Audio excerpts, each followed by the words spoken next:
В эфире вечерний выпуск новостей. О самых заметных событиях четверга, 12 августа, вы узнаете из материалов наших корреспондентов. В студии Сергей Михедов. Здравствуйте. Коротко о темах. Группировка МЧС России наращивает силы для борьбы с лесными пожарами в Якутии. В регионе работает руководитель ведомства Евгений Зиничев. Густой смог от пожаров окутал Якутск и другие города. Превышена концентрация вредных веществ в воздухе. Предприятиям столицы рекомендуют перейти на удаленный режим работы. Остановилось водное и воздушное сообщение. Не работают паромы. Аэропорт Якутск приостановил прием и отправку рейсов. Подрастающее поколение слышит и видит проблему лесных пожаров и готово внести свой посильный вклад. Расскажем о еще не взрослых, но уже героях с очень зрелыми поступками. Обновленный по всем направлениям Ленский технологический техникум на пути к полной трансформации.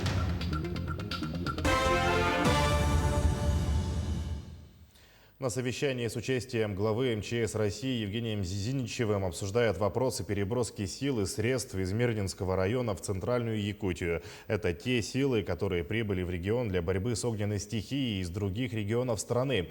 Переброска начнется сегодня ночью, а уже завтра спасатели МЧС и лесопожарных направят в те районы, где сейчас наиболее сложная обстановка.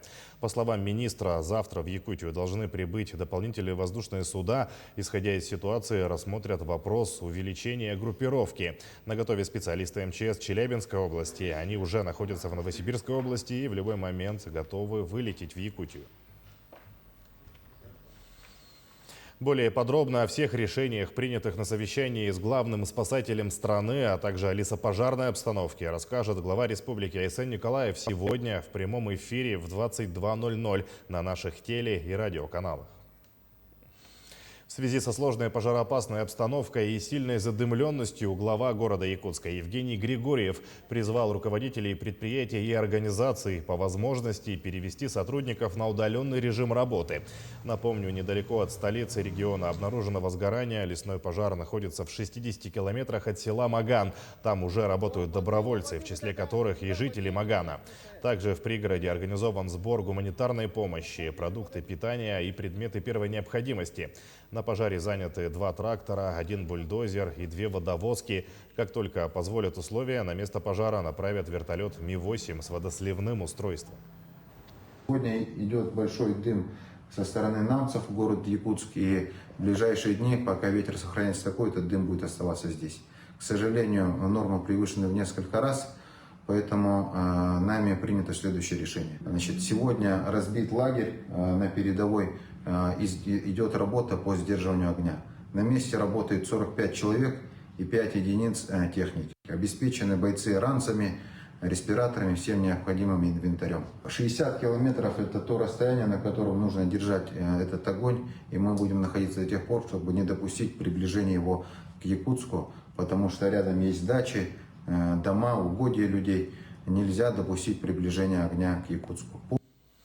Действительно, по данным лабораторного мониторинга атмосферного воздуха, в период лесных пожаров в Якутии днем в 65 пробах из 143 выявлено превышение предельно допустимой концентрации химических веществ. Об этом сообщает Управление Роспотребнадзора по Якутии.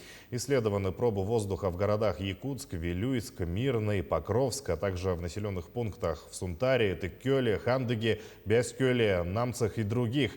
Превышение ПДК химических веществ в воздухе населенных пунктов выявлено в 65 пробах, сразу по нескольким показателям. С нарастающим итогом исследовано почти 3000 проб. Дым крайне опасен для здоровья, напоминают медики, и обладает как быстрым, так и отсроченным эффектом. Вообще влияние токсических веществ, вырабатывающихся при горении продуктов, здесь в данном случае органических, имеет очень широкий спектр влияния на организм человека. В первую очередь, конечно же, это опасные твердые вещества выделяются, это пыль, гарь, и вырабатываются летучие продукты горения, это углекислый газ, двуокись серы и дым сам по себе. Влияние на организм различное. Вообще влияние дыма имеет как и быстрый, и отсроченный этапы. Медики напоминают якутянам, что в случае возникновения симптомов острого заболевания или недомогания, то есть появления слабости, головокружения, признаков одышки, кашля, бессонницы, необходимо обратиться к врачу. И всем гражданам, особенно тем, у кого есть хронические заболевания органов дыхания, сердечно-сосудистой системы, а также тем, кто входит в группу риска, строго соблюдать все меры безопасности при задымлении. Рекомендуется в первую очередь покинуть задымленное пространство. Да?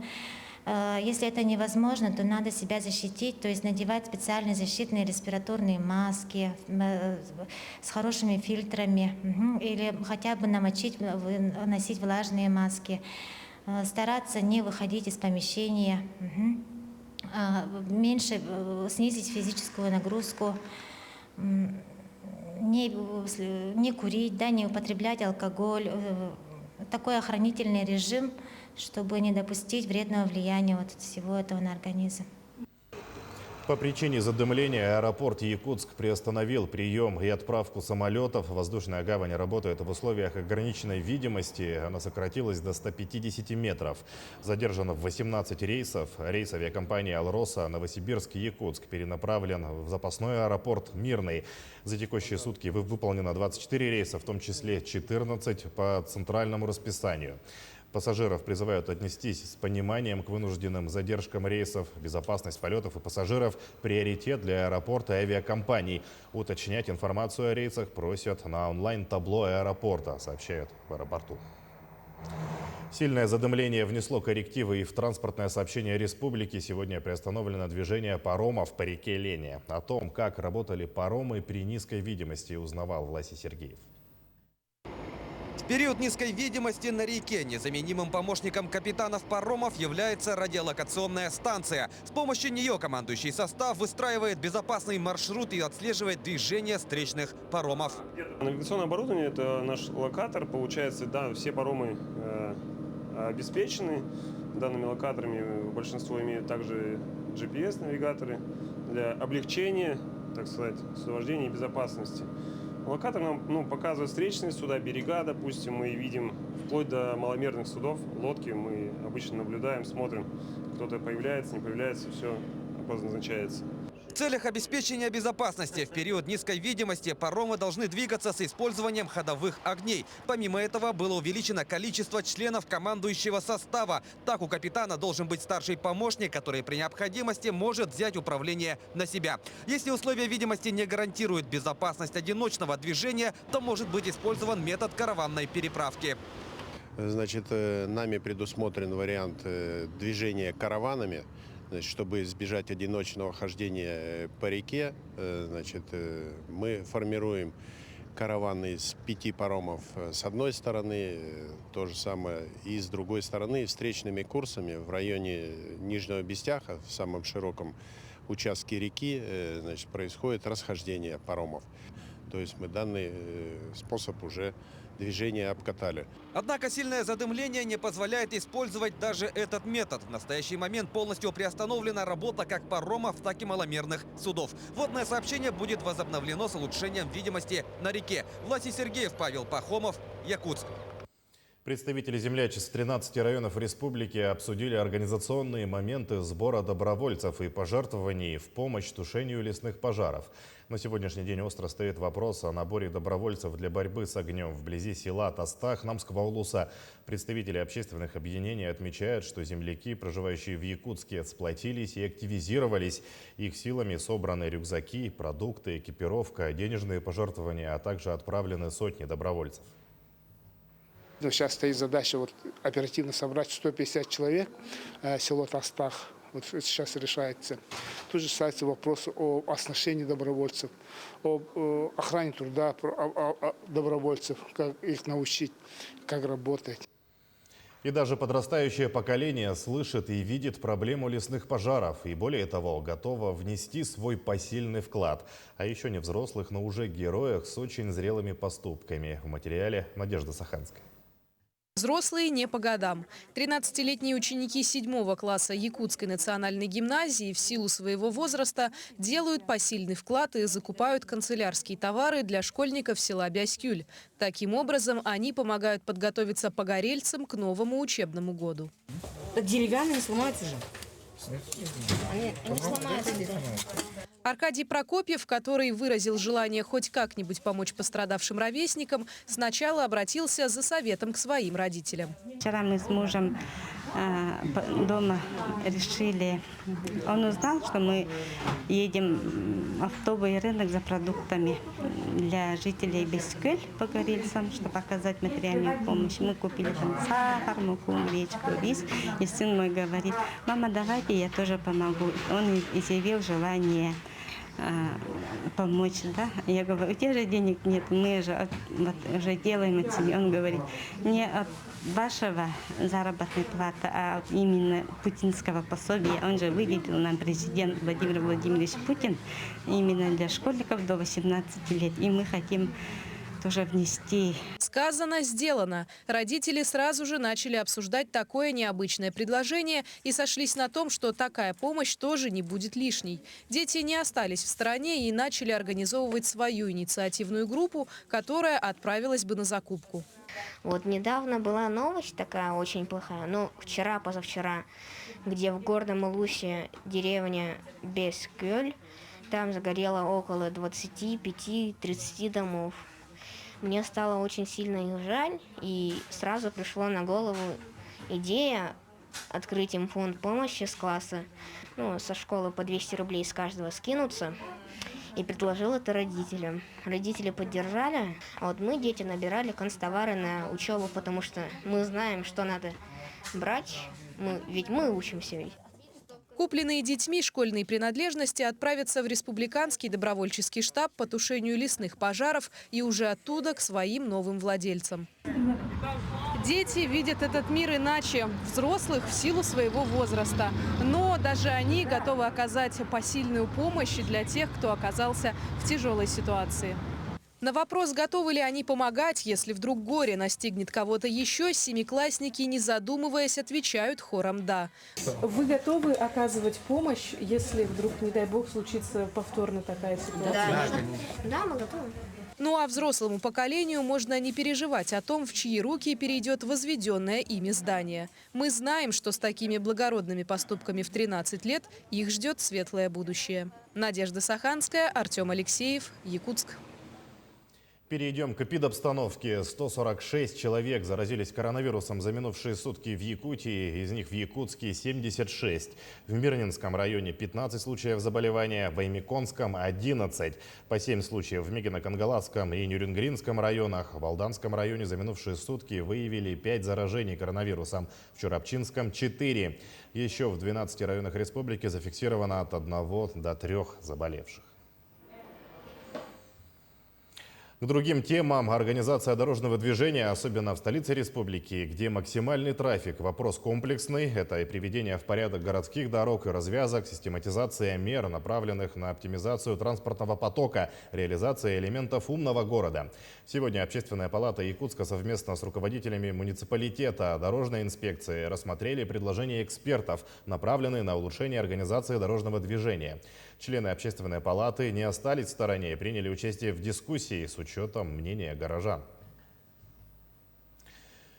В Нерюнгри после снятия некоторых ограничений в совместные рейды на дороге района вышли сотрудники ГИБДД, налоговой инспекции и службы судебных приставов. Что проверяли, знает Екатерина Павлова. Такие совместные рейды проводятся в отношении крупных должников, не исполнивших в установленный срок обязанность по уплате имущественных налогов физических лиц, в частности, транспортного налога. На сегодняшний день в Нерюнгринском районе общая задолженность по транспортному налогу у физических лиц свыше 29,5 миллионов рублей. Уважаемые налогоплательщики, если вы не хотите негативных последствий в виде ареста вашего имущества, призываем вас оплатить долги по налогам, урегулировать числящуюся задолженность путем ее добровольного погашения. Проверить и оплатить образовавшуюся задолженность можно одним из нескольких способов через мобильное приложение «Налоги физических лиц», на сайте ФНС России в личном кабинете налогоплательщиков, в банкоматах и банковских мобильных приложениях в разделе «Поиск задолженности по ИНН» и в личном кабинете на сайте сайте госуслуг в разделе «Налоговая задолженность». Узнать, находится ли ваша задолженность по налогам на исполнение в службе судебных приставов, можно посредством банка данных исполнительных производств на сайте ФССП России. Рейдовые мероприятия проводятся на постоянной основе в целях обеспечения снижения задолженности по имущественным налогам физических лиц, а также для повышения уровня эффективности применения мер взыскания в отношении должников. Екатерина Павлова, Захар Головин, Нерюнгри. Обновленный по всем направлениям Ленский технологический техникум на пути к полной трансформации. Руководство учебного заведения получило лицензию на востребованные профессии. Получит и оборудование от нефтегазовых компаний, а договор о покупке здания находится на стадии подписания. Какие горизонты открываются перед студентами единственного в Ленском районе СУЗа, выясняла Анна Кожевникова. Новые профессии, новое оборудование, новое здание. В новый учебный год Ленский технологический техникум шагнет с увесистым багажом приобретений. Скоро поступит первый транш для покупки здания. Это самое долгожданное событие. Но и лицензирование новых профессий не менее значимая новость для абитуриентов. Оператор нефтепереработки. Кстати, по этой профессии уже идет конкурс. Мастер слесарных работ получает диплом, о квалификации и получают еще 3 свидетельства о профессии. Это такие профессии, как слесарь-инструментальщик, слесарь механосборочных работ и слесарь-ремонтник. Специалист с такими квалификациями сегодня очень востребован на предприятиях. Продолжают пользоваться спросом и другие профессии, связанные с нефтегазовой отраслью. Поэтому оборудование, которое Транснефть Восток передаст техникуму к 1 сентября, будет очень кстати. И еще на одну профессию СУЗ получил лицензию. Детский сад «Золотой ключик» теперь образовательный объект не только для детей. С нового учебного года он распахнет двери для студентов Ленского технологического техникума. Именно на базе этого дошкольного учреждения будут готовить воспитателей. Но для нас это не ново. Когда-то мы уже проходили такое. Также студенты лицея номер 2 у нас обучались. Так что коллектив готов. В настоящее время все детские сады района, наверное, республики, очень востребована данная профессия. Профессия кажется очень легкой, но на самом деле очень трудная и интересная. Конкурс на бюджетные места будет проводиться по аттестатам. Всего в этом году 100 бюджетных мест в основном СУЗе и 12 в Пеледуйском филиале. Все профессии можно посмотреть на сайте, как и подать документы. Сегодня действует онлайн-режим. Послабление только для жителей отдаленных сел, где проблемы с интернет-связью. Они могут обратиться в приемную комиссию очно. Прием заявлений осуществляется до 25 августа. Анна Кожевникова, Виталий Андреев, Ленск. Таким наши корреспонденты увидели уходящий день. Помните о безопасности, носите маску, соблюдайте дистанцию в общественных местах, защищайте себя от едкого дыма и оставайтесь с нами.